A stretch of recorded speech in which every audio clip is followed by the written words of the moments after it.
आप सभी को मेरा नमस्कार। अभी तक आदिकाल में हमने सिद्ध और नाथ साहित्य पढ़ा है। आज हम जैन साहित्य पढ़ेंगे, किंतु पढ़ने से पहले आप सबको मेरी वीडियो लाइक और सब्सक्राइब करनी होगी, क्योंकि तभी मुझे मोटिवेशन मिलेगा आगे आपको और नॉलेज देने के लिए, ताकि आप DSSB के TGT, PGT और UGC नेट के एग्ज़ाम क्लियर कर सकें। मेरी इन्फॉर्मेशन आपके बहुत काम की है, बट उसके लिए आपको बस लाइक और सब्सक्राइब करना है मेरे चैनल को। तो हम शुरू करते हैं जैन साहित्य। ठीक है, जैन साहित्य 10वीं शताब्दी के आसपास था।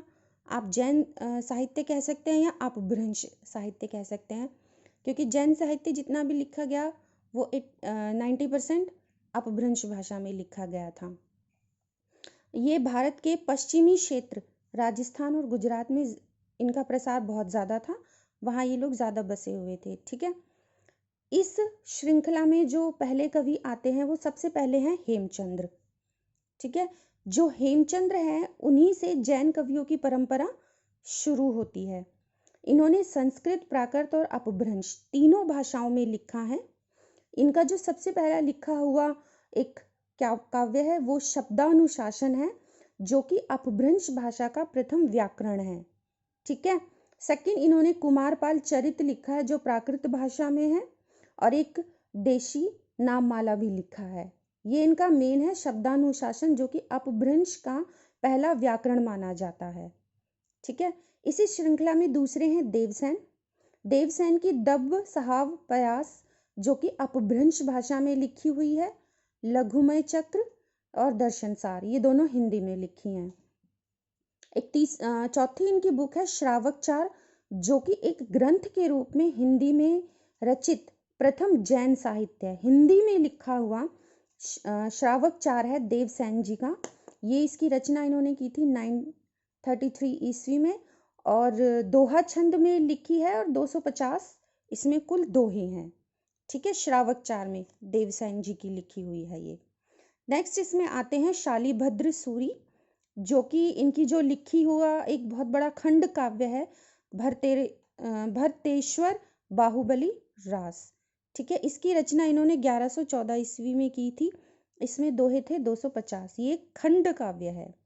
इसमें ऋषभ पुत्र भरत और उनके छोटे भाई जो बाहुबली के बीच में युद्ध वगैरह हुए थे उनका पूरा वर्णन दिया गया है। इसमें जो मुनि जिन विजय हैं उन्होंने इसे जैन धर्म की रास परंपरा का प्रथम ग्रंथ माना है। नेक्स्ट इसमें आते हैं जिनधम सूरी, जिनकी स्थूलीभद्र रास है 1209 ईस्वी में लिखी हुई। इसमें स्थूलीभद्र और कोशावैश्य की कथा है। कई बार एग्जाम में ऐसे पूछते हैं कि भाई स्थूलीभद्र और कोशावैश्य की कथा किस काव्य में है, तो वो स्थूलीभद्र रास में। या कई बार ऐसे पूछ लेते हैं कि अपभ्रंश का प्रथम व्याकरण कौन सा है, शब्दानुशासन। या अपभ्रंश का प्रथम व्याकरण लिखा किसने है, हेमचंद्र ने। ठीक है, तो ये सब आपको याद होना चाहिए। नेक्स्ट इसमें है आसगु कवि का चंदबाला रास 1280 में लिखा हुआ। मेरु तुंग का प्रबंध चिंतामणि, जो कि इन्होंने संस्कृत में लिखा था। इसके जो दोहे हैं वो राजा भोज के चाचा मुंज के समय के बनाए हुए, ऐसा कहा जाता है, ये रामचंद्र शुक्ल जी ने कहा है कि जो प्रबंध चिंतामणि में जो दोहे हैं वो राजा भोज के चाचा मुंज के समय के बनाए हुए हैं, यानी कि काफी पुराना है ये। इसी श्रृंखला में जो हमारे नेक्स्ट आते हैं वो हैं स्वयंभू कवि। ये मोस्ट इम्पॉर्टेंट है। इनका जो समय है वो 730 ईस्वी के आसपास है, यानी 8वीं शताब्दी, कर्नाटका में। ठीक है, इन्हें अपभ्रंश का पहला वाल्मीकि कहा गया है। अपभ्रंश का वाल्मीकि। ठीक है, ये क्वेश्चन आया हुआ है एग्जाम में कि अपभ्रंश का वाल्मीकि किसे कहा जाता है, और फिर उसके 4 ऑप्शन होते हैं। फिर नेक्स्ट है कि इन्हें अपभ्रंश का कालिदास भी कहा जाता है, और ये कहा है डॉक्टर भयाणी ने। ठीक है, ये आपको पता होना चाहिए कि अपभ्रंश का कालिदास इन्हें डॉक्टर भयाणी ने कहा है, और वाल्मीकि शुक्ल जी ने कहा है। अपभ्रंश में राम काव्य का प्रथम कवि, अपभ्रंश काव्य में जो राम काव्य का प्रथम कवि है वो स्वयंभू है।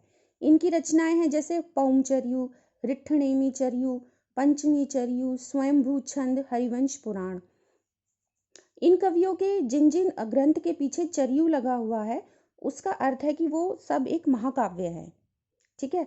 अब जो पौम चरयू है वो उसे जैन रामायण कहा जाता है, स्वयंभू की लिखी हुई है, अपभ्रंश में है।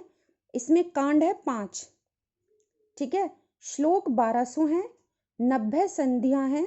90 में से जो 83 है, 83 की रचना स्वयंभू ने की है और 7 संधियों की रचना इनके पुत्र त्रिभुवन ने की है और ये एक प्रबंध काव्य है। ये सारी छोटे छोटे मेन पॉइंट्स हैं जो कि उसमें पूछे जाते हैं, तो वो आपको पता होना चाहिए।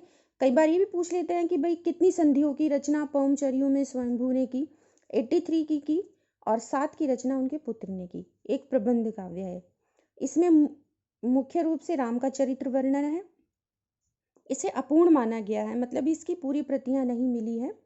और रिट्ठ नेमी चरयू जो इनकी नेक्स्ट है, उसमें जैनों के जो 22वें तीर्थकर थे अरिष्ट नेमी जी, उनके साथ कौरव और पांडवों की कथा है। ठीक है। नेक्स्ट इसी श्रृंखला में हमारे आते हैं पुष्पदंत। ठीक है। ये भी मोस्ट इंपॉर्टेंट है। ये पहले शैव थे और बाद में जैन हुए हैं। 972 इनका काल है और इनकी उपाधि थी अभिमान मेरु। ठीक है। इनकी उपाधि थी ये जो इन्हें मिली थी इनके काव्य के आधार पर, वो है अभिमान मेरु। ठीक है। ये भी एक बार पूछा गया था कि अभिमान मेरु किसकी उपाधि है, तो वो पुष्पदंत की है। इनकी जो रचनाएं हैं वो महापुराण, णय कुमार चरयू, जसहर चरयू, नाग कुमार चरयू, आदि पुराण और भी हैं। ठीक है।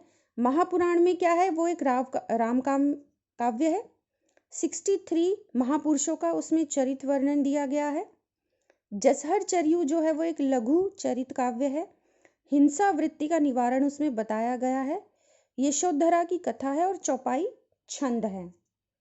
पुष्पदंत की भाषा को मराठी की जननी कहा है डॉक्टर तगारे ने। मराठी की जननी किसने कहा? तगारे ने, डॉक्टर तगारे ने।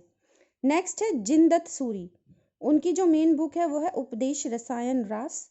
ये 80 पदों का नृत्य गीत या रासलीला काव्य है और रासो परंपरा का काव्य है ये। इसमें जैन साहित्य में अलग से लिखा हुआ है। ये रासो परंपरा का काव्य लिखा था जिनदत्त सूरी ने। अपभ्रंश की चरित काव्य से बिल्कुल अलग है क्योंकि अपभ्रंश में अधिकतर चरित काव्य लिखे गए हैं। इसमें सदाचार और नीति संबंधी धर्म उपदेश की बातें बताई गई हैं। ठीक है। इसी श्रृंखला में नेक्स्ट हमारे आते हैं जोइंदू कवि। ठीक है। इन्होंने परमात्म प्रकाश लिखा है, योग सागर लिखा है। योग सागर जो है इसमें अपभ्रंश काव्य में दोहा काव्य प्रारंभ होता है। अपभ्रंश काव्य में फर्स्ट टाइम दोहा काव्य प्रारंभ कहाँ से हुआ? योग सागर से, जोइंदू कवि के। फिर राम सिंह की पाहुड़ दोहा। पाहुड़ दोहा का मतलब होता है दोहों का उपहार। इसमें त्याग, ज्ञान आदि की चर्चा की गई है। ठीक है। ये एक ऐसा काव्य है जो कि आदिकाल को रीतिकाल से जोड़ता है। राम सिंह का लिखा हुआ पाहुड़ दोहा जो आदिकाल को रीतिकाल से जोड़ता है, मतलब आदिकाल से लेकर रीतिकाल तक के समय के सारे जीवन की इसमें चर्चा है पाहुड़ दोहा में। नेक्स्ट है अब्दुल रहमान का संदेश रासक। ये खंड काव्य है, 222 छंदों में लिखा हुआ एक तरह से विरह काव्य है। ठीक है। नेक्स्ट इसमें है धनपाल का भविष्यत कथा और तिलक मंजरी। भविष्यत कथा में बहुविवाह के दुष्परिणाम बताए गए हैं। इसमें साध्वी और कुटिल स्त्री के बीच में क्या अंतर होता है वो भविष्यत कथा में बताया गया है।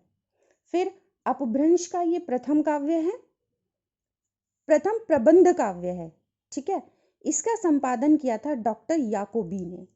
तो ये अभी तक आपको मैंने जितने भी कवि बताए जैन साहित्य के हैं ये सब कुछ।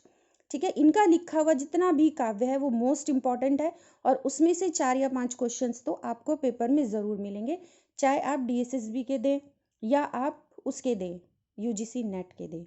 ठीक है। तो आदिकाल के जैन साहित्य पर आपको मेरी इन्फॉर्मेशन कैसी लगी हो आप मुझे कमेंट करके ज़रूर बताइएगा और प्लीज़ मेरे चैनल को लाइक और सब्सक्राइब ज़रूर कीजिए क्योंकि आप ऐसा करेंगे तो इससे मुझे बहुत मोटिवेशन मिलता है। Thank you. धन्यवाद।